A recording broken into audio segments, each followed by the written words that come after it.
17வது ஸ்லோகம். அவிபக்தம் ச பூதேஷு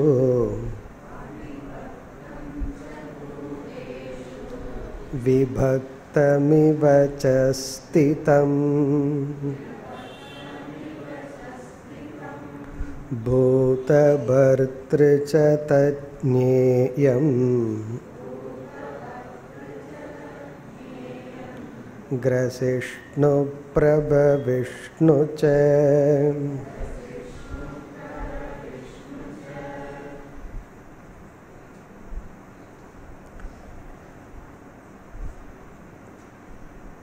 நாம் பார்த்து வருகின்ற இந்த பகுதிகள் உபனிஷத்துக்களினுடைய சாராம்சம். அத்தியாரோப அபவாத நியாயப்படி பிரம்ம சத்தியம், ஜெகத் மித்யா, அந்த பிரம்மன் ஜீவனுடைய உண்மை சொரூபமான ஆத்மஸ்வரூபம் என்ற அறிவு புகட்டப்பட்டு வருகின்றது. இதில் பிரம்மன் என்று ஒரு பொருள் உண்டு, அது சத்தியமாக இருக்கின்றது என்ற அறிவை மட்டும் உபனிஷத் புகட்ட வேண்டும் என்றால் இந்த முறையை உபனிஷத் கையாண்டிருக்க வேண்டிய அவசியம் இல்லை. இந்த பிரம்மன் எந்த அளவுக்கு சத்தியம் என்ற அறிவை நமக்கு சாஸ்திரம் புகட்ட விரும்புகிறதோ அதற்கு நிகராக இந்த ஜெகத் மித்யா என்ற ஞானத்தையும் கொடுக்க விரும்புகின்றது. காரணம், எந்த சத்தியம் என்ற புத்தி உலகத்தில் இருக்கின்றதோ அதைத்தான் எடுத்து பிரம்மத்திடம் வைக்க வேண்டும். இப்போ சத்தியம் என்ற புத்தியை உலகத்திடமிருந்து எடுத்து நம்ம பிரம்மத்திடம் வைத்தால் இப்போ உலகத்துக்கு என்ன ஆகும்னா சத்தியம்ங்கிற ஸ்டேட்டஸ் போயிடும். அதனால் உண்மையில் ஒரு கோணத்தில் நாம் புதிதாக ஒரு சத்தியத்தை புரிந்து கொள்ளப் போவதில்லை. நம்ம மனதில் சத்தியம்ங்கிற புத்தி இருந்துட்டு தான் இருக்கு. உண்மை, இது சாஸ்வதம், இது சத் என்ற சத் புத்தி என்று சங்கரர் கூறுவார். அவ்யபிச்சரத் புத்தி என்று சொல்லுவார். எந்த பொருளை பார்த்தாலும் அந்த பொருளுடன் இருக்கிறதுங்கிற புத்தி இருந்து கொண்டே இருக்கின்றது. புஸ்தகம் இருக்குது, கண்ணாடி இருக்குது, வாட்ச் இருக்குது, டேபிள் இருக்குது. ஆனால் எது மாறிக்கொண்டே இருக்கின்றது? பொருள்கள் மாறுகின்றது, இருத்தல்ங்கிற புத்தி மாறுவதில்லை. இப்போ இதிலிருந்து என்ன தெரிகிறதுனா நம்ம மைண்டில் சத் புத்தி என்றும் உள்ளது. பிறகு ஒரு படி மேலே போய் சொல்லுவார், சில பேர் இந்த ஜெகத்தை அசத் அல்லது பிரம்மத்தை சூன்யம் அசத்துன்னு சொன்னாலும் அவர்கள் அறியாமல் என்ன சொல்லிவிடுவார்கள், அசத் பிரம்மன் உள்ளது அப்படின்னு சொல்லிவிடுவார். பிரம்மன் அசத்தாக உள்ளது, ஜெகத் இல்லாமல் இருக்கிறது. அந்த இருத்தல்ங்கிற புத்தியை யாராலையும் விட முடியாது. இப்போ உபனிஷத் என்ன செய்ய விரும்புகிறதுனா அந்த புத்தியை நீ எந்த இடத்துல வைக்கணுமோ அங்கே வைக்காம எந்த இடத்துல வைக்கக்கூடாதோ அங்கு வைத்து விட்டாய். இது சத்து விஷயத்தில் மட்டுமல்ல, உணர்வுகள் விஷயத்திலையும் கூட அப்படித்தான். நம்ம மனதுக்குள்ள இருக்கிற அன்புங்கிற தூய்மையான உணர்வு தான் ஒரு ஜட பொருள்கள் மீது பற்றாக உருவெடுத்து உள்ளது. பிறகு பாசமாக உருவெடுத்து உள்ளது. அதை ரிஃபைன் பண்ணி நம்ம அதை பராபக்தியாக மாற்றுகின்றோம். அதே போல் இந்த சத்புத்தியை தான் எடுக்க வேண்டும். எப்படி? உதாகரணம், பாம்பு இருக்கிறது என்று சொல்லும் பொழுது இல்லாத பாம்பிடம் இருத்தல் என்ற புத்தியை வைத்து விட்டோம். அப்போ அந்த சர்ப்பத்திடம், பாம்பிடம் இருக்கின்ற இருத்தல்ங்கிற புத்தியை எடுத்து கயிறு இல்லைன்னு சொல்லிட்டு இருக்கோம். அந்த கயிறு இல்லைங்கிற இடத்துல இருக்கிற இல்லையை நீக்கி கயிறு இருக்கிறது. அப்போ இங்கே என்ன நடக்குதுன்னா, எதை இருக்குன்னு சொல்லிட்டு இருக்கிறோமோ அதை டிஸ்மிஸ் பண்ணி எதை இல்லைன்னு நினச்சிட்ருக்கிறோமோ, எதை தேடிக்கொண்டிருக்கின்றோமோ, எதை லட்சியம் என்றெல்லாம் சொல்லி கொண்டிருக்கின்றோமோ அதை இருக்கின்றது என்று நாம் கூறியாக வேண்டும். அதற்காகத்தான் இந்த முறை நம்ம பார்த்து முடித்தோம். ஜெகத் என்பது உடல், மனம், விஷயங்கள் என்று பிரித்தோம். நம்ம உடல், நம்ம இந்திரியங்கள், நம்ம மனம், இவைகளுடன் பிரம்மன் கூடியிருப்பதாக முதலில் சொல்லி சர்வதக பாணி பாதம் தது, அந்த பிரம்மன் எல்லா இடத்திலும் கைகளும் கால்களும் கூடியதாக உள்ளது என்று சொல்லி சர்வேந்திரிய விவர்ஜிதம், அதே சமயத்தில் அந்த பிரம்மன் புலன்கள் அற்றதாகவும் உள்ளது என்றெல்லாம் சொல்லி கடைசியில் என்னன்னா, இந்த ஜெகத் என்று ஒன்று எதை நீங்கள் நினைத்து கொண்டிருக்கிறீர்களோ அது வெறும் அனுபவத்துக்கு தோன்றுகின்ற பொய் தோற்றம். மித்யா என்றால் எது இல்லையோ ஆனால் இருப்பது போல் தோன்றுகிறதோ அது மித்யா. இந்த உலகம் அனுபவத்திற்கு இருக்கின்றது, ஆனால் உண்மையில் இல்லை. இந்த மித்யாவினுடைய லட்சணம் மிக மிக முக்கியம். பிரம்மத்தினுடைய லட்சணம் எப்படி சச்சித் ஆனந்தம், சத்தியம் ஞானம் அனந்தம் என்றெல்லாம் புரிஞ்சுக்கிறோமோ, அதே போல் மித்யாவினுடைய லட்சணம் அனுபவ மாத்திர சத், அனுபவத்தில் மட்டும் இருக்கிற மாதிரி இருக்குது, ஆனால் உண்மையில் இல்லை.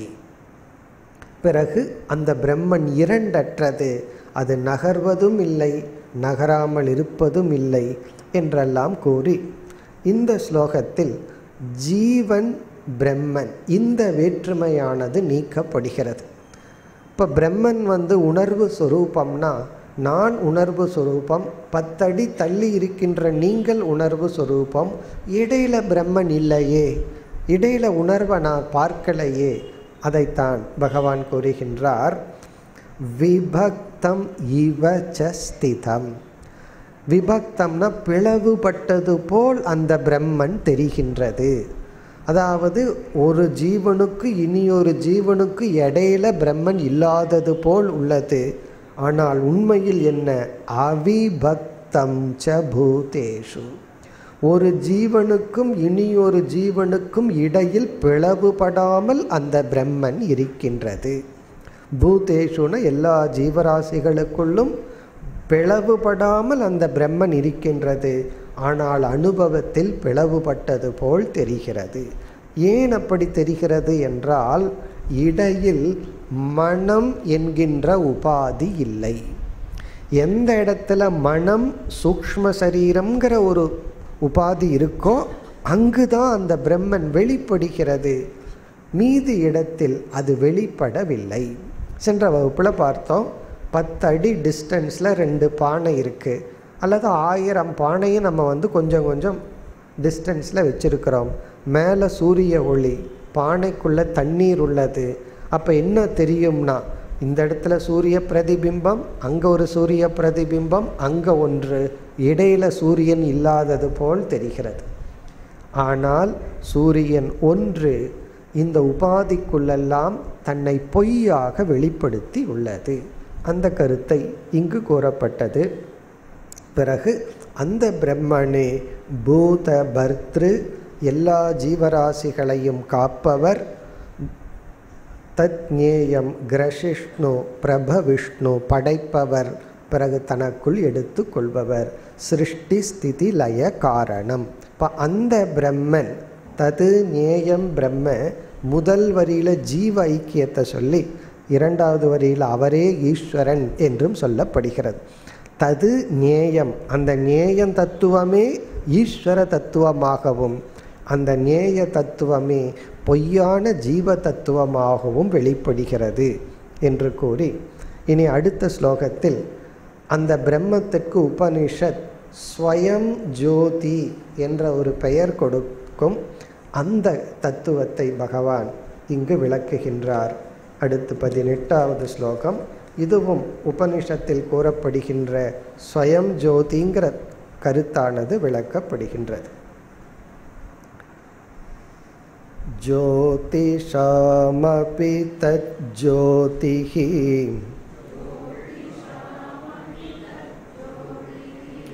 தமஸ பரமுச்யதே ஞானம் ஞேயம் ஞானகம்யம்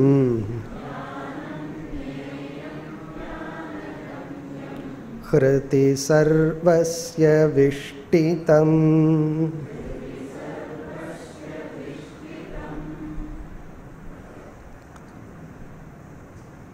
அந்த பரமாத்மா அல்லது பிரம்ம தத்துவத்திற்கு இங்கு பகவான் கொடுக்கின்ற லட்சணம் ஜோதிஷாமபி தத் ஜோதிஹி. ஜோதிகளுக்கெல்லாம் ஜோதியாக அது விளங்குகின்றது. ஜோதி என்றால் லைட், ஒளி. ஒளிகளுக்கெல்லாம் ஒளியாக விளங்குகின்றது. லைட் ஆஃப் த லைட், வெளிச்சங்களுக்கெல்லாம் வெளிச்சமாக அது விளங்குகின்றது. இந்த லைட் அப்படிங்கிறது எக்ஸாம்பிள், உதாகரணம். ஒளிகளுக்கெல்லாம் ஒளியாக விளங்குகின்றது. இதுவும் உபனிஷத்தில் சொல்லப்பட்ட கருத்தினுடைய சாராம்சம்.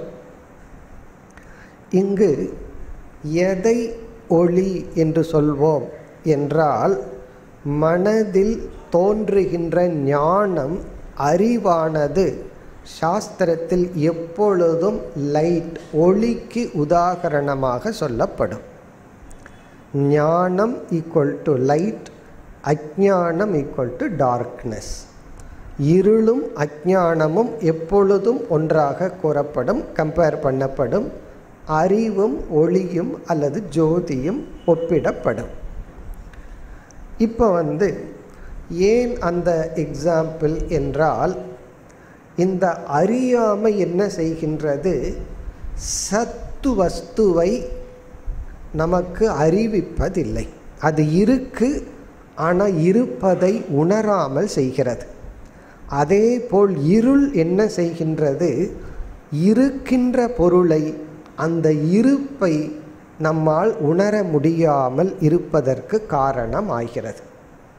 அப்போ இருள் இருப்பதை அறிந்து கொள்ளாததற்கு காரணமாவதாலும், இனி ஒளிக்கு போயிட்டோம் என்றால் லைட் என்ன பண்ணுதுன்னா, ஒரு பொருளை உற்பத்தி செய்வதில்லை, ஒரு பொருளை அழிப்பதில்லை.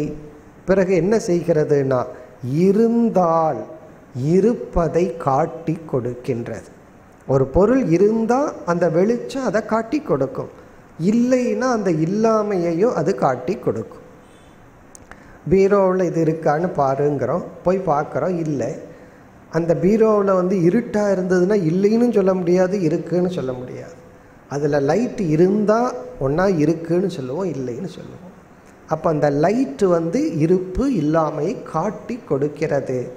அதே போல் ஞானம் இருப்பதை காட்டி கொடுக்கும். அது எப்படி இருக்குது என்னங்கிறத காட்டி கொடுக்கும். அதனால தான் ஞானத்தையும் ஒளியையும் அஞ்ஞானத்தையும் இருளையும் சாஸ்திரம் ஒப்பிடுகிறது. இங்கு இரண்டு சொற்கள் இருக்கின்றது. ஜோதிஷாம் ஜோதிஹி, ஒளிகளுக்கெல்லாம் ஒளியாக விளங்குவது அந்த பிரம்ம தத்துவம். அப்போ ஒளிகளுக்கெல்லாம் அப்படிங்கிற ஜோதிக்கு என்ன அர்த்தம், ஒளியாக விளங்குகிறதுன்னு இரண்டாவது ஜோதிக்கு என்ன அர்த்தம் என்று நம்ம பார்க்க வேண்டும். ஏன்னா இரண்டு ஒரே சொற்கள், ஆனால் வேறு வேறு அர்த்தம். ஜோதிகளுக்கெல்லாம் ஜோதியாக உள்ளது. அங்கு உபனிஷத்தில் எப்படி விசாரம் நடக்கும் அப்படின்னா, அதாவது ஆதித்யன் அஸ்தமித்து விட்டால் என்ன ஜோதி அப்படின்னு ஒரு கேள்வி. உடனே சந்திரன் ஜோதியாக இறங்குகிறது. சந்திரன் அஸ்தமித்து விட்டால் என்ன ஜோதி அப்படியே கேட்டுட்டு வந்தால் பிறகு கண் ஜோதி என்று சொல்லப்படும். ஏன்னா கண்ணு சூரியனுடைய இருப்பையும் சூரியனுடைய இல்லாமையையும் காட்டி கொடுக்கிறது. அப்போ கண்ணு தான் லைட். கண் அஸ்தமித்து விட்டால், கண்ணை மூடிட்டா என்ன ஜோதினா மனது தான் ஜோதி. ஏன்னா மனசு கண்ணு திறந்திருக்கா இல்லையா எப்படி இருக்குங்கிறத மனசு கண்ணை காட்டுகிறது. அப்போ சூரியனை விளக்குவது கண், கண்ணை விளக்குவது மனம். இனி மனதை யார் விளக்குவார்? அப்படியே போய் தான் ஆத்ம தத்துவத்திற்கு போகிறோம். அப்படி இங்கு முதல் ஜோதிகளுக்கெல்லாம்ங்கிற இடத்துல முதல் ஜோதிக்கு பொருள் டெக்னிக்கலாக பிரமாணம். பிரமாணம் என்றால் அறிவை கொடுக்கும் கருவி. இப்போ முதல் ஜோதி அறிவை கொடுக்கும் கருவி. நமக்கு அறிவை கொடுக்கும் கருவிகள் எவை என்று பார்த்தால் கண், காது போன்ற 5 புலன்கள். இப்போ இந்த 5 புலன்கள் ஒரு ஜோதியாக நமக்கு செயல்படுகிறது. ஏன்னா கண்ணில் பார்த்து ஞானத்தடைகிறோம், கேட்டு ஞானத்தடைகிறோம், சுவைத்து ஞானத்தடைகிறோம், தொட்டு ஞானத்தை அடைகிறோம். பிறகு இவைகள் இல்லாத பொழுதும் யூகித்தும் ஞானத்தை அடைகின்றோம். இந்த மனசு டேட்டாவை எல்லாம் கலெக்ட் பண்ணி வச்சுட்டு அனுமானம் பண்ணி மனதே சில சிந்தனையெல்லாம் மேற்கொண்டு ஞானத்தை அடைகிறது. அப்போது எந்த கருவி நமக்கு ஞானத்தை கொடுக்குமோ அதை ஜோதி என்று சொல்கின்றோம். அப்படித்தானே நம்ம ஏற்கனவே பார்த்தோம். அதாவது அறிவை கொடுக்கும் கருவி ஞானத்திற்கு கருவியாக விளங்கினால் அது ஜோதி. ஜோதினா ஒளி, ஒளினா ஞானம். இந்த இடத்துல பிரமாணம், ஞானத்தை கொடுக்கும் கருவிகள். ஜோதிஷாம் ஜோதிகி என்ற இடத்தில் இந்த ஒரு பிரமாணத்தை, ஒரு கருவியை பயன்படுத்துபவன் யார்? ஒரு இன்ஸ்ட்ருமெண்ட்டுன்னு ஒன்று இருந்தால் அந்த இன்ஸ்ட்ருமெண்ட்டை பயன்படுத்துபவன் ஒருவன் இருந்தாக வேண்டும். அந்த பயன்படுத்துபவனை பிரமாதா என்று சொல்கின்றோம். அந்த கருவிக்கு கருவிங்கிற ஸ்டேட்டஸை கொடுப்பவன், கருவிங்கிற தன்மையை கொடுப்பவன் யார் என்றால் அது நான், அது பிரம்ம அல்லது ஆத்மா. இப்போ ஆத்மா என்ற ஒரு தத்துவம் நம்மிடம் இருப்பதனால்தான், இப்போ ஆரம்பத்தில் அப்படி சொல்கிறோம் நம்மிடம் இருக்குன்னு சொல்லி, அதுதான் நாம். அந்த ஆத்ம தத்துவம்தான் ஜடமான மனதை, ஜடமான புலன்களை உணர்வுடைய தன்மையை கொடுத்து அதை பிரமாணமாக்குகின்றது, அதை ஜோதி ஆக்குகின்றது. ஆகவே ஜடமான பொருளுக்கு ஒளிரும் தன்மையை கொடுக்கின்ற இந்த ஆத்மா ஜோதிகளுக்கெல்லாம் ஜோதியாக விளங்குகின்றது. அப்படின்னா இந்த ஆத்மாதான் மனதை உணர்வூட்டுகிறது, புலன்களை உணர்வூட்டுகிறது. மனம் உடலோடு சம்பந்தம் வைக்கும் பொழுது உடலும் உணர்வை அடைகின்றது. இப்போ ஜோதிஷாமபி தத் ஜோதிகி, ஒளிகளுக்கெல்லாம் ஒளியாக விளங்குகின்றது, பிரமாணங்களுக்கு காரணமாக விளங்குகின்றது. அறிவை கொடுக்கும் கருவிக்கு அறிவை கொடுக்கும் தன்மையை கொடுப்பதனால், அந்த ஸ்டேட்டஸை கொடுக்கறதுனால இந்த ஆத்மாவுக்கு ஜோதிஷாமபி தத் ஜோதிகி, இந்த ஆத்மாவே அந்த பிரம்மன். அதனால் அந்த பிரம்மன் ஜோதிகளுக்கெல்லாம் ஜோதியாக விளங்குகின்றது. இப்போ இந்த அர்த்தத்தில் தான் நம்ம தீபாராதனை பண்ணும்போது நதத்திர சூரியோபாதி ந சந்திர தாரகம்னு சொல்லும்போது இறைவனை, இறை தத்துவத்தை சூரியனும் சந்திரனும் மின்னல்களும் எதுவுமே விளக்காது. அப்படி இருக்கும் பொழுது இந்த அக்னி எப்படி உன்னை விளக்கும்?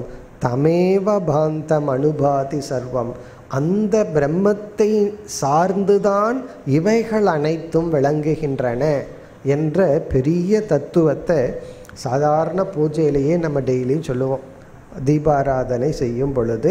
அந்த கருத்து தான் ஜோதிஷாமபி தத் ஜோதிகி. பிறகு மேலும் அடுத்த சொல் தமச பரம் உச்சதே, இருளுக்கும் அப்பாற்பட்டதாக இந்த தத்துவம் விளங்குகின்றது. இந்த பிரம்ம தத்துவம் இருளுக்கும் அறியாமைக்கும் அப்பாற்பட்டது. தமசக பரம் உச்சதே, இதனுடைய பொருள் இருளுக்கும் அப்பாற்பட்டதுன்னா நம்ம பிரம்ம தத்துவம் வரைக்கும் போக வேண்டாம். நம்ம அதற்கு முன்னாடியே இது எக்ஸாம்பிளில் புரிஞ்சுக்கலாம். நம்ம கண் இருக்கே, அது சூரியனை விட சூக்ஷ்மமானது மேலான தத்துவம். காரணம், இந்த கண் சூரியனையும் விளக்கும், சூரியன் இருக்குன்னு சொல்லி சூரியனையும் விளக்கும், சூரியனுடைய இல்லாமையையும் விளக்கும். இந்த இடத்துல இந்த நேரத்தில் சூரிய ஒளி இல்லை என்று இருளையும் விளக்கும். ஆனால் சூரியனால் இருளை பார்க்க முடியாது. இப்போ சூரியன் எங்கே போனாலும் இருள் இருக்காது. இப்போ சூரியனாலேயே பார்க்க முடியாதது என்னன்னா இருள். ஆனால் நம்ம கண் எதை பார்க்கும்னா இருளையும் பார்க்கும், ஒளியையும் பார்க்கும். அதே போல இந்த அறிவு அறியாமை மனதில் இருக்கின்றது. இந்த இரண்டையும் சாட்சியாக பார்க்கின்ற தத்துவம் பிரம்ம தத்துவம். நமக்கு தெரியலின்னு சொல்கிறோமே, தெரியலின்னு எந்த அடிப்படையில் சொல்கிறோம்? தெரியவில்லை அப்படின்னு நம்ம சொல்லும் பொழுது, இப்போ யாரோ ஒருத்தர் ஏதோ ஒரு விஷயத்தில் ஒரு கேள்வி கேட்குறார், உனக்கு ஜெர்மன் லாங்குவேஜ் தெரியுமா, ஃப்ரெஞ்சு தெரியுமா, சைனீஸ் தெரியுமான்னு கேட்குறார். உடனே நம்ம தெரியலைன்னு சொல்கிறோம். எப்படி சொல்ல முடிகிறது என்றால், ஒரு எண்ணம் தோன்றுகிறது. அந்த எண்ணம் அந்த அறிவு என்னன்னு பார்க்குது. பார்த்த உடனே அந்த அறிவு இல்லைன்னு சொல்லுது. அப்போ அந்த எண்ணத்தில் ஒரு அறியாமையத்தான் அந்த எண்ணம் காட்டுகிறது. அந்த எண்ணத்தை ஆத்ம தத்துவம் விளக்குவதனால் அது அறிவு அறியாமை இரண்டுக்கும் சாட்சியாக விளங்குவது, இரண்டுக்கும் அப்பாற்பட்டது. ஆனால் இந்த உலகத்தில் இருக்கிற பொருள்கள் அப்படி அல்ல. ஒரு பொருளை ஒன்றா அறியப்பட்ட பொருள்னு சொல்லணும், அல்லது அறியப்படாத பொருள்னு சொல்லணும். இதே கருத்து தான் விதித அவிதிதாபியாம்னு சொல்லி கேனோபனிஷத்தில் அந்த பிரம்மன் அறிந்ததற்கும் அறியப்படாததற்கும் அப்பாற்பட்டதுன்னு சொல்லப்பட்டிருக்கு. ஒன்றா ஒரு பொருள் அறியப்பட்டதுங்கிற கேட்டகரியில் வரணும், அறியப்படாததுங்கிற கேட்டகரியில் வரணும். ஆனால் இந்த பிரம்மன் இந்த இரண்டு கேட்டகரியிலையும் வராது. அது அறியப்பட்டதுன்னு சொல்ல முடியாது, அறியப்படாததுன்னு சொல்ல முடியாது. காரணம், அறியப்படும் அறியப்படாத இரண்டையும் அறிவிப்பது பிரம்மஸ்வரூபம். அதுதான் தமச பரம் உச்சதே. இனி அடுத்த வரியில் ஞானம் ஞேயம் ஞானகம்யம் ஹிருதி சர்வஸ்ய விஷ்டிதம். ஞானம், இந்த பிரம்மனே ஞானஸ்வரூபமாகவும், ஞேயம் அறியத்தக்கதாகவும், ஞானகம்யம் ஞானத்தின் பலனாகவும் உள்ளது.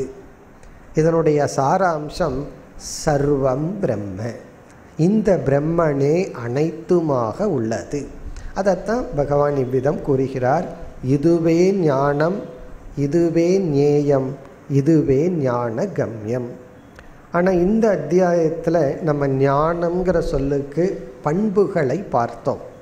அப்படி பொருள் எடுத்துக்கொண்டாலும் தப்பில்லை. இந்த பிரம்மனே அனைத்து பண்புகள் நாம் அடைவதற்கு காரணமாக உள்ளது, பண்பாக உள்ளதுன்னு எடுத்துக்கலாம். அல்லது மனதில் உள்ள அனைத்து மாறுகின்ற ஞானத்திற்கும் இந்த பிரம்மனே மூல காரணம். ஞேயம் என்றால் அந்த தலைப்பை தான் பார்த்துட்ருக்கோம். இந்த பிரம்மந்தான் அறியத்தக்கது, இந்த பிரம்மத்தை தான் நாம் அறிய வேண்டும்.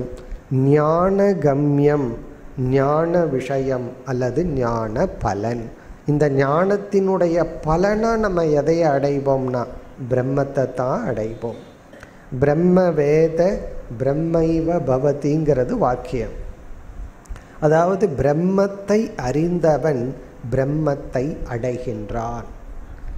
இது பிரம்ம விஷயத்தில் ஒன்றில் தான் பொருந்தும், வேறு எதுலையும் பொருந்தாது. ஒன்றை அறிந்தால் அதை நாம் அடைந்தது ஆகாது. அறிந்தவன் வேறு, அறியப்படும் பொருள் வேறு.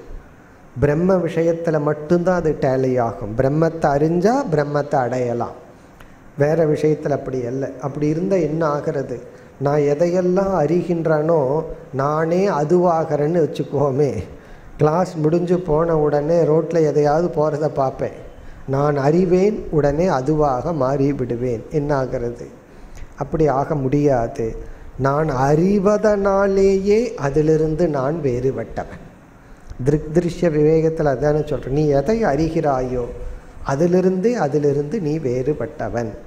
ஆனால் அந்த திருஷ்ய விவேகம் பிரம்மனிடத்தில் செல்லாது. பிரம்மத்தை அறிபவன் பிரம்மத்தை அடைகின்றான். காரணம், இந்த அறிபவனாகவே அந்த பிரம்மன் இருப்பதனால், பிரம்மத்தை அறிபவன் பிரம்மத்தை அடைகின்றான். அப்போ அறியக்கூடிய பொருளும் பிரம்ம, அடையக்கூடிய பொருளும் பிரம்ம. ஹிருதி சர்வஸ்ய விஷ்டிதம். இது ஒரு மகா வாக்கியமாக உடனே பண்ணுறார் பகவான்.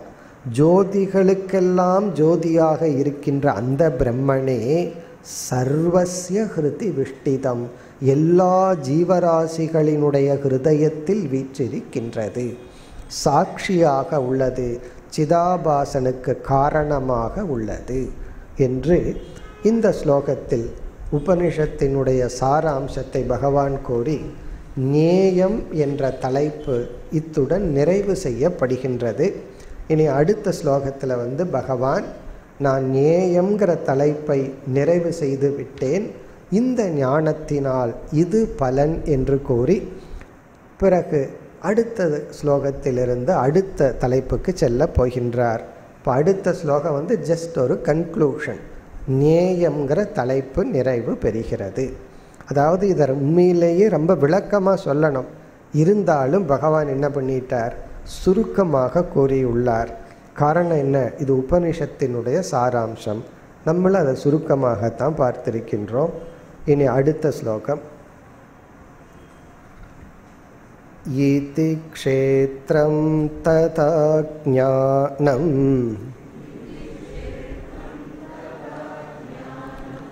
ஞேயம் சோக்தம் சமாசதஹ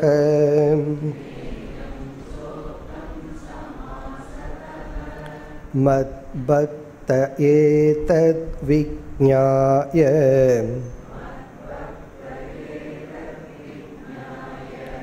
மத்பாவாயோபபத்யதே.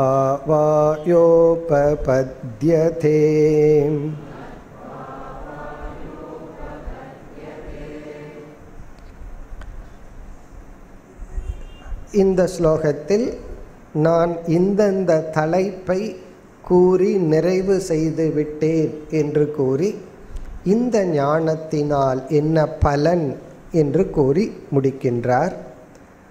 இந்த அத்தியாயத்தில் 6 சொற்களுக்கான விளக்கம்னு பார்த்தோம். அதில் 4 சொற்களுக்கான விளக்கம் நிறைவு பெற்று விட்டது. அதைத்தான் நிறைவு செய்கின்றார். இதி இவ்விதம் க்ஷேத்ரம் ததா ஞானம் ஞேயம் ச உக்தம். இங்கே இனி ஒரு சொல்ல நம்ம சேர்த்திக்கணும், க்ஷேத்ரஜ்ஞம். இவ்விதம் க்ஷேத்ரம் என்ற தத்துவமும் ஞானம் என்ற தத்துவமும் ஞேயம் என்ற தத்துவமும் க்ஷேத்ரஜ்ஞன் என்ற தத்துவமும், க்ஷேத்ரன் க்ஷேத்ரஜ்ஞன் ஞானம் ஞேயம், இந்த 4 தத்துவங்களும் உக்தம் விளக்கப்பட்டது. மயா என்னால் அர்ஜுனா உனக்கு விளக்கப்பட்டது. எப்படி? சமாசதக மிக சுருக்கமாக. பகவானே ஒத்துக்கிறார், நான் ரொம்ப எலாபரேட்டாக சொல்லலை, நான் சுருக்கமாகத்தான் உபனிஷத்தின் சாராம்சத்தை கூறினேன் என்று கூறுகின்றார். மிக சுருக்கமாக விளக்கப்பட்டது. க்ஷேத்ரஜ்ஞன்கிற வார்த்தையை ஏன் விட்டார் அப்படின்னா, ஞேயம்ங்கிற தலைப்பில் தான் அதுவும் செய்யப்பட்டது. அதனால பகவான் க்ஷேத்ரம் ஞானம் ஞேயம் க்ஷேத்ரஜ்ஞன் இந்த தலைப்புகள் என்னால் பேசப்பட்டது சுருக்கமாக. இனி மத்பக்தக ஏதத் விஜ்ஞாய, இந்த தத்துவங்களை அறிகின்ற என் பக்தன். ஏதத் விஜ்ஞாயன இதை அறிகின்ற என்னுடைய பக்தன் அடைகின்ற பலன் என்ன? மத்பாவாய உபபத்யதே, என் சொரூபமாகவே அவன் அடைகின்றான். அவன் என்னை அடைகின்றான்கிறத விட என் சொரூபத்தையே அடைகின்றான் இங்கே மத் பாவம் என்றால் நான் எப்படி பிரம்ம தத்துவமாக அழியாத தத்துவமாக இருந்து கொண்டிருக்கின்றேனோ அந்த தத்துவமாகவே அவன் ஆக தகுதி பெறுகின்றான். மத் பாவாய உபபத்தியதென ஹி இஸ் ஃபிட் ஃபார், அதற்கு அவன் தகுதியை அடைந்து விடுகின்றான் என்று மோக்ஷம் என்ற பலன் கூறப்பட்டு 4 தலைப்புகள் இதுவரை என்னால் கூறப்பட்டு விட்டது என்று பகவான் கூறுகின்றார். இனி அடுத்த ஸ்லோகத்திலிருந்து அடுத்த 2 தலைப்புகள் புருஷக பிரகிருதி என்ற 2 தலைப்புகளையும் சேர்ந்தே பகவான் விசாரிக்க ஆரம்பிக்கின்றார். இதுவும் ஆத்ம அனாத்ம விவேகம்தான், பிரம்ம ஜெகத் விவேகம்தான்.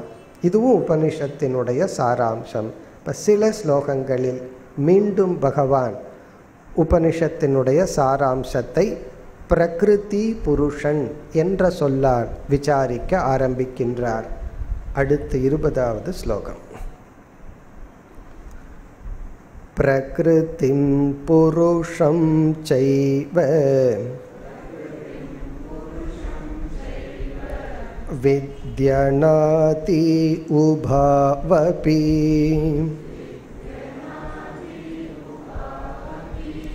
விகாராம்ஸ்ச குணாம்ஸ்சைவ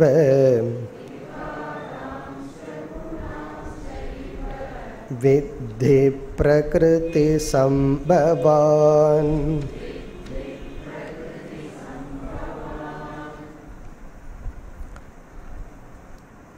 இந்த 20வது ஸ்லோகத்திலிருந்து 24வது ஸ்லோகம் வரை இந்த கணக்கெல்லாம் முதல் ஸ்லோகம் அர்ஜுனனுடைய கேள்வியாக எடுத்துக்கொண்டால், இல்லை என்றால் 19வது ஸ்லோகத்திலிருந்து 23வது ஸ்லோகம் வரை.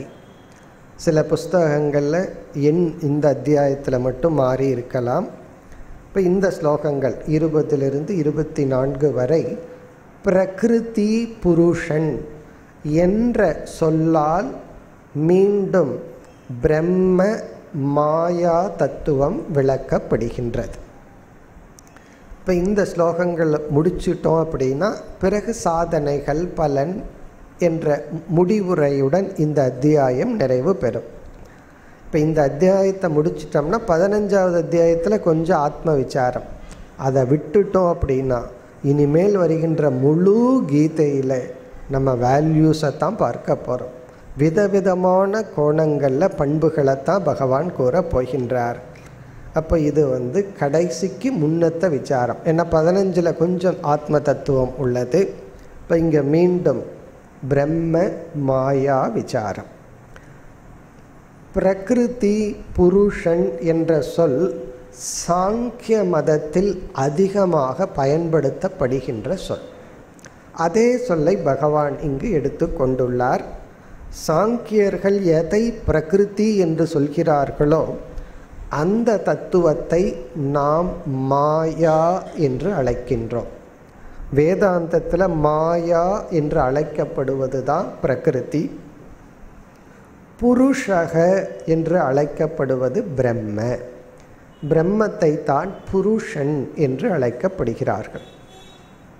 இந்த புருஷன்கிற சொல்லுக்கு வேதாந்தத்தில் 2 பொருள்கள் உண்டு. ஒரு பொருள் ஜீவ தத்துவம், ஆத்மா, ஜீவனுடைய உண்மையான சொரூபம் புருஷக.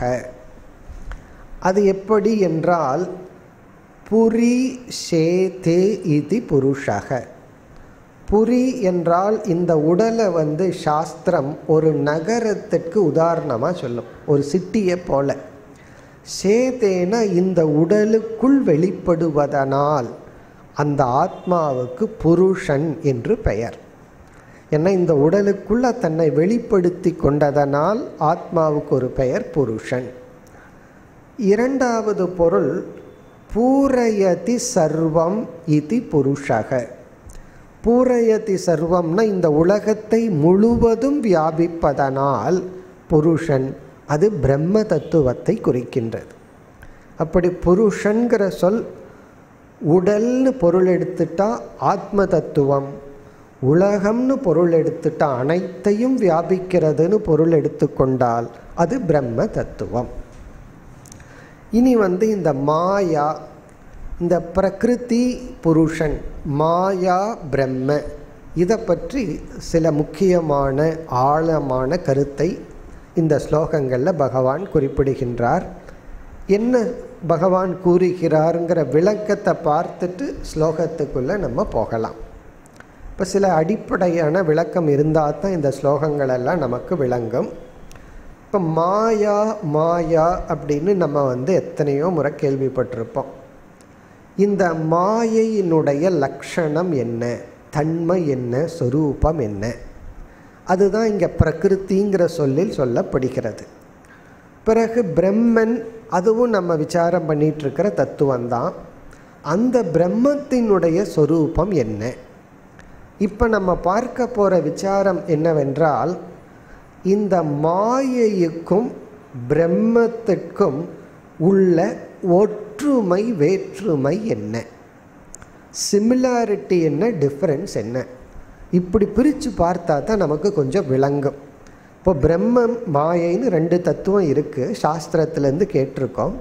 இந்த மாயையினுடைய நேச்சர் என்ன தனியாக பார்க்கணும், பிரம்மத்தினுடைய புருஷனுடைய தன்மை என்ன, இந்த மாயைக்கும் பிரம்மத்துக்கும் ஒற்றுமைகள் என்ன, சிமிலாரிட்டி என்ன. அதாவது ரொம்ப படித்தவனும் அமைதியாக இருப்பான், ஒன்றுமே படிக்காதவனும் சும்மா இருப்பான். ரெண்டு பேர்த்துக்கு ஒற்றுமை என்னன்னா பேசாமல் இருக்கிறது. இந்த ரெண்டும் கெட்டான் இருப்பான், அவன் தான் பேசிகிட்டு இருப்பான். அப்படி இந்த நிறைந்த குடமும் தண்ணியே இல்லாத குடமும் சத்தம் போடாதல்ல. அப்போது ரெண்டு எக்ஸ்ட்ரீம் பார்த்தோம்னா ஒரே மாதிரியாக இருக்கும், சில ஒற்றுமைகள் இருக்கும். தமோ குணத்தில் இருக்கிறவனும் எந்த விதமான சஞ்சலமும் இல்லாமல் அமர்ந்து கொண்டு இருப்பான். சத்துவத்தின் உச்சகட்டத்தில் இருக்கிறவன் அப்படி இருப்பான். ஆனால் வேற்றுமை என்ன, வேற்றுமையும் உள்ளது, மேலோட்டமாக பார்த்தா சில ஒற்றுமைகளும் உண்டு. இங்கே பகவான் அந்த ஒற்றுமையையும் கூறுகின்றார், வேற்றுமையையும் கூறுகின்றார் இந்த ஸ்லோகங்களில். பிறகு நாம் பார்த்து அனுபவிக்கின்ற இந்த உலகம் ஜீவன் ஜெகத் அப்படி பிளவுபட்டுள்ளது. வேறொரு ஆங்கிளில் சொல்லணும்னா சாப்பிடுபவன் சாப்பிடப்படுவது அப்படின்னு டிஃபரன்ஷியேஷன்.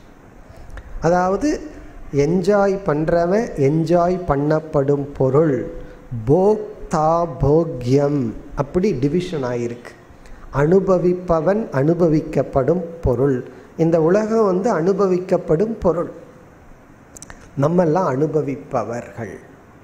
பிறகு என்னன்னா, ஒரு கோணத்தில் நம்ம அனுபவிக்கிறோம், இனியொரு கோணத்தில் நம்ம இறந்ததுக்கப்புறம் ஒவ்வொரு பார்ட்டையும் இந்த பஞ்சபூதம் அனுபவிச்சிட்ருக்கோம்.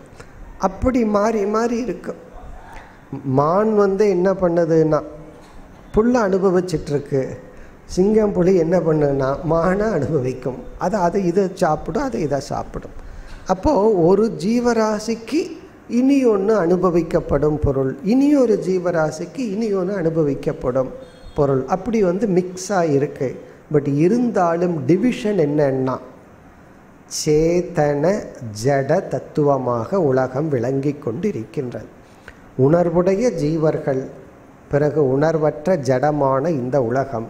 இப்போ இப்படிப்பட்ட உலகத்தில் பிரகிருதியினுடைய கான்ட்ரிபியூஷன் என்ன, பிரகிருதி என்ன வேலை பண்ணியிருக்கு, புருஷனுடைய டியூட்டி என்ன, புருஷனுடைய கான்ட்ரிபியூஷன் என்ன. இப்போ நாம் அனுபவிக்கிற இந்த உலகத்துக்கு த ரோல், புருஷனுடைய ரோல் என்ன, பிரகிருதியினுடைய ரோல் என்ன, இதுதான் பகவான் கூறப்போகின்ற கருத்து. அப்போ பிரகிருதி புருஷன்ங்கிற வார்த்தையை பகவான் பயன்படுத்தினாலும் மாயா பிரம்ம, இந்த இரண்டு தத்துவம் விளக்கப்பட்டு இவைகளுடைய ஒற்றுமை வேற்றுமை நாம் பார்த்து அனுபவிக்கின்ற இந்த உலகத்துக்குள்ள இவைகள் எங்கு எப்படி கலந்துள்ளது, எப்படி மிக்ஸ் ஆகிருக்கு, அதுதான் இந்த ஸ்லோகத்திலிருந்து 24வது ஸ்லோகம் வரை உள்ள விசாரம். இனி நம்ம வரிசையாக ஒவ்வொன்றா எடுத்துக்கொள்வோம். மாயா அல்லது பிரகிருதி. இப்போ பிரகிருதி அப்படிங்கிற சொல் மாயை அப்படின்னு பார்த்தோம். இந்த மாயைக்கு சாஸ்திர பல லட்சணங்கள் சொல்லப்பட்டிருக்கு. அதில் பெக்கூலிரியா ஒரு லட்சணம் இருக்குது, ரொம்ப அதிசயமான ஒரு லட்சணம். யா மா சா மாயா, அப்படி ஒரு லட்சணம்.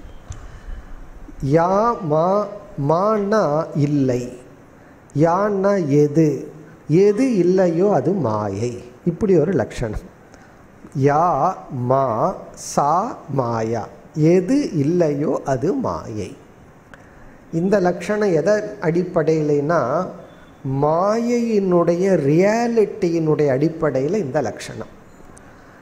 அப்போ பிரம்மத்துக்கு என்ன சொல்லலாம், மாங்கிற இடத்துல எது சது தது பிரம்மன் சொல்லிடலாம். எது இருக்கோ அது பிரம்மன், எது இல்லையோ அது மாயை. இது ஒரு லட்சணம். இப்போ இந்த லட்சணத்தை கேட்ட உடனே அப்போ சூன்யம்னு சொல்ல வேண்டியது தானேன்னு சொல்லிடுவோம். அந்த இல்லைங்கிறதுக்கு நம்ம என்ன அர்த்தம் சொல்கிறோம், ஒரு பொருள் முழுமையாகவே அப்சல்யூட் நான் எக்ஸிஸ்டன்ஸாக இருந்தால் அந்த பொருளை நம்மால் இல்லைன்னு கூட சொல்ல முடியாது. ஒரு பொருள் டோட்டல் நான் எக்ஸிஸ்டன்ஸாக இருந்திருந்தால் அந்த பொருளை இல்லைன்னு கூட நம்மால் ரெஃபரன்ஸ் பண்ண முடியாது. அதாவது இந்த ஸ்டேஜில் யானை இல்லைன்னு சொல்கிறோம். அந்த யானை இல்லைன்னு ஏன் சொல்கிறோம்னா அது எங்கேயோ ஒரு இடத்துல அது இருந்திருக்கு, பார்த்துருக்கோம், அதை பற்றிய ஒரு அட்லீஸ்ட் ஒரு இமேஜினேஷன். சில பேர் சில மிருகங்கள் இருக்கிறதாக கற்பனை பண்ணி ஒரு கதை எழுதியிருந்தால் அட்லீஸ்ட் ஒரு கற்பனையிலையாவது பார்த்துருந்தா தான் அதை ரெஃபர் பண்ண முடியும் இல்லைன்னு சொல்லி. அப்போ மாயை சுத்தமாகவே இல்லைன்னா அதுக்கு இல்லைங்கிற லட்சணமே பொருந்தாததாக இருக்கும். அப்போ இங்கே இல்லைங்கிற வார்த்தைக்கு என்ன பொருள் என்றால் அது அனுபவத்தில் உள்ளது, ஆனால் உண்மையில் இல்லை, அல்லது மாயையினுடைய சொரூபம் மித்யா, பிரம்மத்தினுடைய சொரூபம் சத்தியம். பிறகு நம்ம இந்த இடத்துல மித்தியாங்கிற சொல்லுக்கும் மாயைங்கிற சொல்லுக்கும் உள்ள வேற்றுமையை தெரிஞ்சுக்கணும். ஏன்னா பல சமயத்தில் இந்த ரெண்டு வார்த்தைக்குள்ள வித்தியாசம் தெரியாமல் இருப்போம். மாயைன்னா என்ன, மித்தியான்னா என்ன? இப்போ மாயை மித்தியா இதை புரிஞ்சுக்கணும்னா நம்ம அதை பாம்பு உதாரணத்துக்கே போவோம்.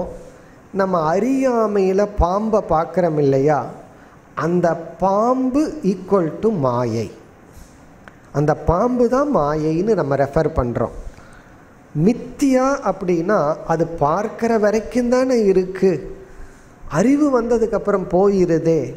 அப்போ அந்த பாம்பினுடைய ஸ்டேட்டஸ் ஆஃப் எக்ஸிஸ்டன்ஸ், அதனுடைய இருத்தல்ங்கிற தன்மையை சொல்லும்போது மித்தியான்னு சொல்லுவோம். உண்மையான பாம்பை சத்தியம்னு சொல்லுவோம். பாம்பே இல்லைன்னா அசத்தியம்னு சொல்லிடலாம்.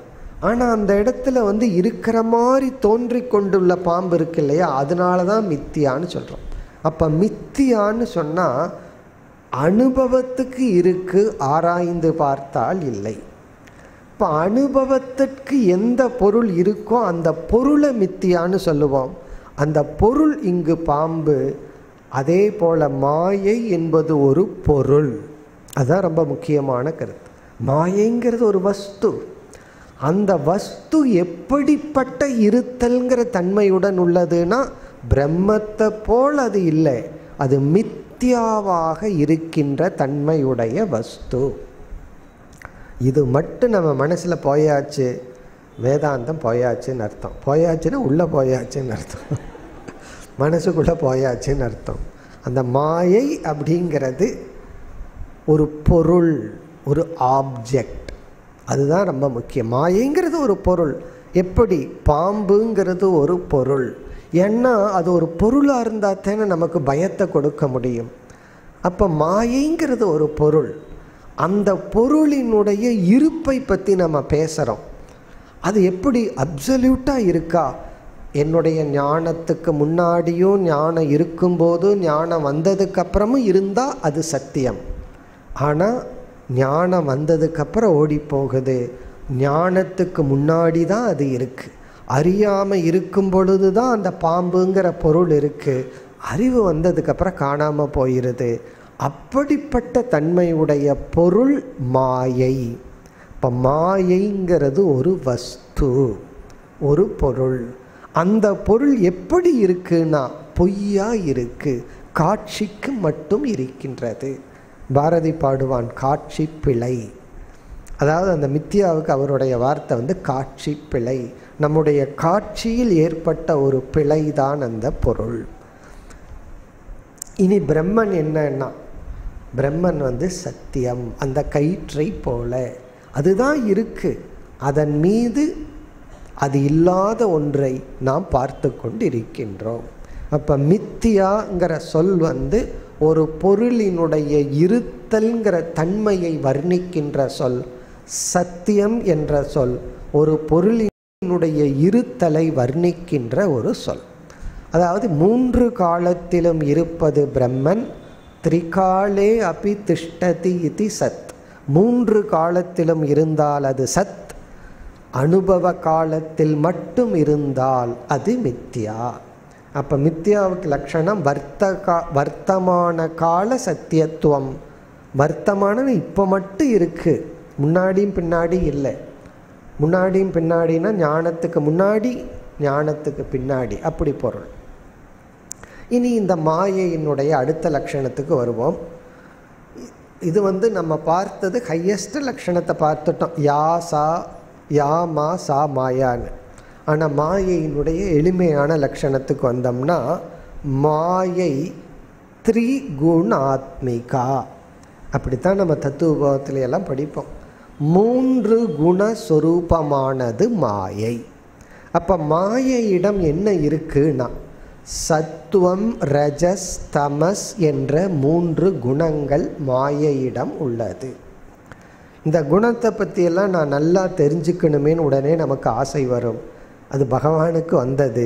அதனால தான் அடுத்த அத்தியாயத்தில் இந்த 3 குணங்களை பற்றி நாம் தெளிவாக விசாரம் பண்ண போகிறோம். அதனால் இப்போ 3 குணம் அப்படின்னு மட்டும் தெரிஞ்சுக்குவோம். சத்வகுணம், ரஜோகுணம், தமோகுணம் என்ற 3 குணங்களுடன் சேர்ந்திருப்பது மாயை. இதுதான் மாயையினுடைய சிம்பிள் சாதாரணமான லட்சணம். இந்த லட்சணத்தை நம்ம புரிஞ்சுக்கிறதுக்காகத்தான் ஃபஸ்ட்டு ஒரு லட்சணத்தை சொல்லிட்டோம். மாயைங்கிறது ஒரு வஸ்து. ரொம்ப பேர் மாயைங்கிற சொல்ல அது வெறும் பிரமைங்கிற அர்த்தத்திலையும் பயன்படுத்துவார்கள், சாஸ்திரத்திலையும் பயன்படுத்தப்பட்டுள்ளது.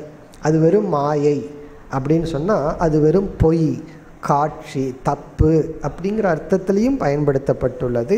ஆனால் இந்த இடத்துல அந்த அர்த்தம் அல்ல, மனதில் தோன்றும் பிரமை அல்ல, தவறு அல்ல, ஒரு வஸ்து. அந்த பாம்பை போல அந்த பொருள், அந்த மாயை என்ற ஒரு வஸ்து சத்துவம் ரஜஸ் தமஸ் என்ற 3 குணங்களுடன் கூடி உள்ளது. இனி இந்த மாயையினுடைய அடுத்த விளக்கம், அடுத்த லட்சணம், இதெல்லாம் பகவான் சொல்கிறார். நம்ம முன்னாடியே பார்த்துட்டு ஸ்லோகத்துக்குள்ளே பிறகு போக போகிறோம். அடுத்தது இந்த மாயையத்தான் பிரகிருதிங்கிற சொல்லில் இங்கு கூறப்பட்டுள்ளது. பிறகு இந்த மாயை 2 அவஸ்தையுடன் கூடி உள்ளது. இந்த மாயையினுடைய சொரூபம் 3 குணம், சத்வம் ரஜஸ் தமஸ்னு 3 குணத்துடன் கூடியது மாயை. இப்படிப்பட்ட மாயைக்கு 2 அவஸ்தைகள் உண்டு. அவஸ்தை அப்படின்னா என்ன? அதுக்கு சாஸ்திரத்தில் கொடுக்குற உதாகரணம், ஒரே ஒரு பொருள் தான் 2 அவஸ்தையில் இருக்குது அப்படிங்கிறதுக்கு இந்த பாம்பை தான் மீண்டும் உதாரணமாக சொல்வார்கள். இது ஒரிஜினல் பாம்பு. எப்படி என்றால் இந்த பாம்பு நீண்டு இருக்கிறது ஒரு அவஸ்தை, சுருண்டு இருக்கிறது இனியொரு அவஸ்தை. பாம்புக்கு அப்படி ஒரு இது இருக்குது. நம்மெல்லாம் பாம்பு மாதிரியெல்லாம் சுருண்டெல்லாம் இருக்க முடியாது, ஓரளவுக்கு தான். ஆனால் பாம்பு அப்படியே சுருட்டி வைக்கலாம், கைத்தை சுருட்டி வைக்கலாம். கயிறு எப்படி பண்ணலாம், அப்படியே சுருட்டி கையில் பிடிச்சிக்கலாம், நீட்டியும் வைக்கலாம். அப்படி பாம்புக்கு நீண்டு இருக்கிறது ஒரு அவஸ்தை. அதுக்கு ஆப்போசிட்டான அவஸ்தை என்னென்னா அப்படியே சுருண்டு இருக்கிறது. அதே போல் மாயைக்கு ஒரு அவஸ்தைக்கு பெயர் அவ்யக்த அவஸ்தா, இனியொரு பெயர் வியக்த அவஸ்தா. அவ்வியக்தம் என்றால் அன்மேனிஃபெஸ்ட், வியக்தம்னா மேனிஃபெஸ்ட். வெளி தோற்றத்திற்கு வராத நிலையில் மாயை இருக்கும். அதே மாயை தன்னை வெளிப்படுத்தி கொள்ளும், வெளி தோற்றத்திற்கும் வந்து இருக்கும். இந்த பாம்பு சுருண்டு படுத்திருந்ததுன்னா அப்படியே ஒரு இடத்துல அடங்கி கிடக்குதுன்னு அர்த்தம். அது அப்படியே நீண்டு இருந்ததுன்னா தன்னை எக்ஸ்பேண்ட் பண்ணிடுதுன்னு அர்த்தம். அதே போல் மாயை அவ்வியக்த வியக்த அவஸ்தாவது மாயா. மாயை என்பது அவ்வியக்தம் வியக்தம் என்ற இரண்டு அவஸ்தையுடன் கூடியுள்ளது. அப்படின்னா என்ன அர்த்தம்? அது வெளி தோற்றத்திற்கு வராத பொட்டென்ஷியல் எனர்ஜியாக இருக்கும். பிறகு அது வெளி தோற்றத்திற்கு அது வரும். இதுக்கு வேற ஒரு எக்ஸாம்பிள் சொல்ல வேண்டும் என்றால், மரம் விதை. இந்த விதை இருக்கே அது அவ்வியக்த அவஸ்தா. மரத்தினுடைய மரம்ங்கிறதுனுடைய மரம் எவ்வளவு தூரம் வெளி வரணுமோ அதனுடைய சக்தியை பொட்டென்ஷியலாக உள்ள வச்சிருக்கு, ஒரு எனர்ஜியாக உள்ள வச்சிருக்கு. பிறகு அதுக்கு வாய்ப்பு கிடைக்கும் பொழுது அது பெரிய மரமாக வெளிப்படுகின்றது. யோசித்து பார்ப்போம், ஒரு ஆலமரத்தினுடைய விதை எவ்வளவு சிறியது, அவ்வளவு பெரிய மரத்தை உருவாக்குகின்ற சக்தியை உள் அடக்கி வைத்திருக்கும் பொழுது அது விதையாக இருந்தால் மாயை அவ்வியக்தம், அது மரமாக இருந்தால் வியக்தம், வெளிப்பட்ட அவஸ்தை. இனி உடனே நமக்கு அடுத்த சந்தேகம் வரணும், மாயையினுடைய வியக்த அவஸ்தை என்ன? அவ்வியக்த அவஸ்தையில் அது பாட்டுக்கு பேசாமல் இருக்கு. அதனுடைய மேனிஃபெஸ்ட் ஃபார்ம் என்ன? விதையினுடைய அவ்வியக்த அவஸ்தை அது விதையாக இருக்கிறது தான், அது தூங்கிட்டு பேசாமல் இருக்கும். அதனுடைய வியக்த அவஸ்தை தான் மரம் அப்படின்னு சொல்கிறோம். அதே போல் மாயையினுடைய மேனிஃபெஸ்டான அவஸ்தை என்னன்னா அதுதான் ஜெகத், இந்த உலகம். நாம் பார்த்து அனுபவிக்கின்ற இந்த உலகம்தான் மாயையினுடைய அவ்வியக்த அவஸ்தா. அப்போ மாயை என்ன பண்ணிகிட்ருக்கும்னா அது உலகமாக வெளிப்படும். பிறகு மீண்டும் உலகம் மாயைக்குள்ளே போயிடும். இப்படி வியக்த அவ்வியக்தமாக இருக்கும். மாயையினுடைய வியக்த அவஸ்தை தான் சிருஷ்டி. மீண்டும் இந்த சிருஷ்டியை மாயை எடுத்து கொண்டால் அது பிரளயம். அழிவுங்கிறதே கிடையாது, டிஸ்ட்ரக்ஷன் நாசம்ங்கிறதே கிடையாது. தோன்றுகிறது, ஒடுங்குகின்றது.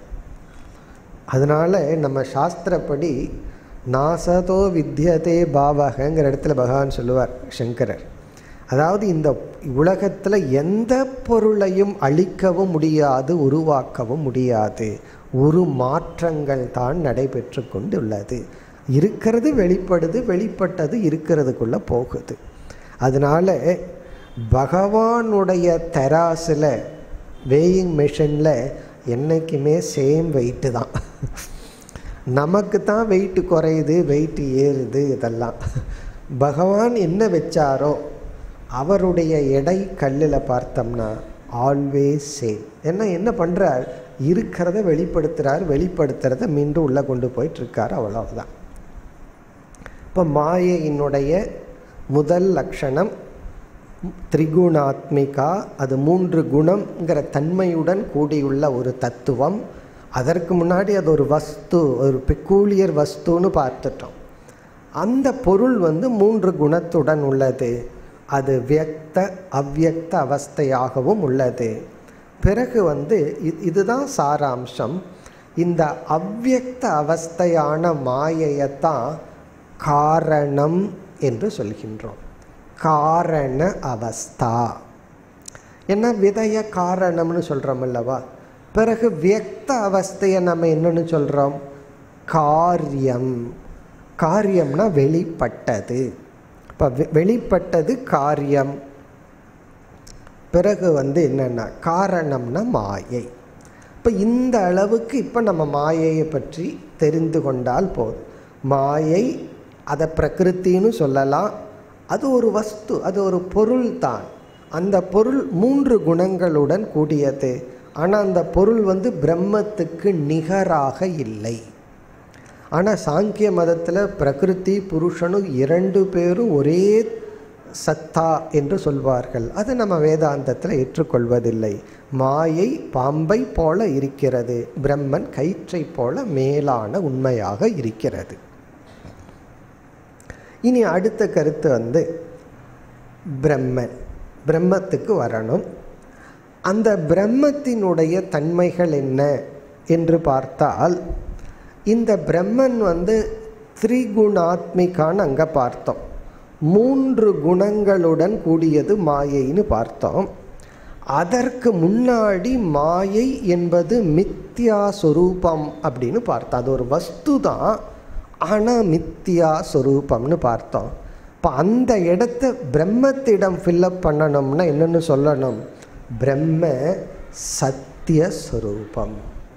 அது மித்யா சொரூபமாக மாயை இருக்குது, அந்த பிரம்மன் சத்தியஸ்வரூபமாக உள்ளது. இப்போ பிரம்மன் சத்தியஸ்வரூபம், மாயை மித்யா சொரூபம். அது 3 குணஸ்வரூபம். இங்கே நம்ம என்ன சொல்கிறோம்? நிர்குணஸ்வரூபம். அந்த பிரம்மன் நிர்குணமாக உள்ளது, 3 குணமும் இல்லாததாக உள்ளது. இந்த நிர்குணம்ங்கிற இடத்துல தான் சில பேர் தவறு செய்து அது நிர்குணம்னு சொன்ன உடனே சூன்யம்னு சொல்லி விடுகிறார்.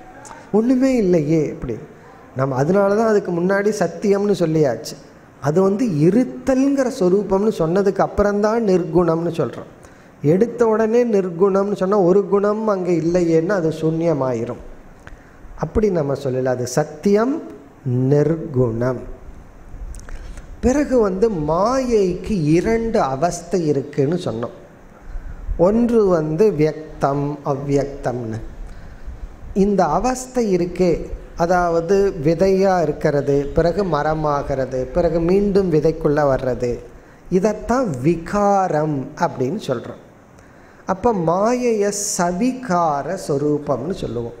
ஏன்னா ஒரு ஸ்டேட்டிலிருந்து இனியொரு ஸ்டேட்டுக்கு போகுது, இனியொரு ஸ்டேட்டிலிருந்து பழைய ஸ்டேட்டுக்கு வருது.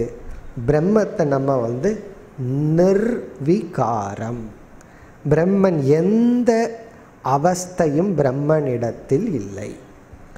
இந்த பிரம்மத்துக்கு இந்த மாதிரி அவஸ்தைகள்லாம் கிடையாது. அதாவது காரணமாக இருக்கிறது, காரியமாகிறது, இதெல்லாம் பிரம்மத்திடம் இல்லை. அப்போ பிரம்மன் நிர்விகார சொரூபம். பிறகு இந்த மாயை அன்மேனிஃபெஸ்டாக வெளி தோற்றத்திற்கு வராமல் இருக்கும்போது அது ஏக்கமாக இருக்கும். படைப்புன்னு வரும்போது என்ன ஆகின்றது? அநேகமாக பிரிகிறது. விதை ஒன்று தான், அது மரமாகும்போது என்ன ஆகுது? துவைதம், இருமைகள், இலைகள், கிளை, வேர், இப்படி பலவாகின்றது. ஆனால் பிரம்மன் சர்வதா எப்பொழுதும் ஏகஸ்வரூபம். அதனால தான் அத்வைதம் என்று சொல்லி விடுகின்றோம். இப்போ மாயா துவைத ஸ்வரூபம், பிரம்ம அத்வைத ஸ்வரூபம். அத்வைதம்னா என்னைக்குமே இரண்டற்றதாக உள்ளது. ஆனால் மாயை அது ஒன்றாக பலவாக, ஒன்றாக பலவாக மாறிக்கொண்டுள்ளது. மேலும் அடுத்த வகுப்பில் நாம் தொடர்வோம். ஓம் பூர்ணமத பூர்ணமிதம் பூர்ணாத் பூர்ணமுதச்யதே பூர்ணஸ்ய பூர்ணமாதாய பூர்ணமேவாவசிஷ்யதே. ஓம் சாந்தி சாந்தி சாந்தி.